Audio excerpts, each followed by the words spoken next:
முடிந்த அளவுக்கு 6 மணி 6:30 மணிக்கு இல்லை சூரிய உதயத்துக்கு முன்னாடி எந்திரிச்சு வீட்டிலே முருகப்பெருமானுடைய படத்திற்கு முன்னாடி சுத்தமான எண்ணெயிலோ இல்லை பசு நெய்யிலோ தீபமிட்டு முன்னாடி உட்கார்ந்து திருப்புகள்ல ஏதாவது ஒரு திருப்புகள், அது எதுவா வேணா இருக்கலாம், உங்களுக்கு 4 வரி திருப்புகள் இருக்கு, இல்ல கந்தர் அனுபூதி இருக்கு, ஏதாவது ஒரு விஷயம் முருகப்பெருமானுடைய அருணகிரிநாதர் அருளி செய்த ஏதாவது ஒரு பாட்டை எடுத்துக்கொண்டு மனனம் செய்தோ இல்ல புக்கை பார்த்தோ தினமும் படிச்சுட்டு வாங்க. எத்தனை நாள் செய்யணும்? 48 நாள் செய்யணும்.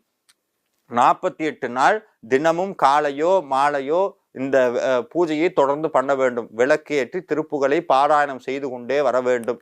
48 நாள் முடியறதுக்குள்ள முருகப்பெருமான் உங்களுடைய கனவிலே வருவார். எந்த கோவிலுக்கு வரணும்னு உத்தரவிடுவார். 48வது நாள் பூஜையை முடித்து விட்டு, என்ன பூஜைன்னா என்ன சாமி பண்றது, நிறைய பூ போடணுமா? வேண்டாம், வீட்டு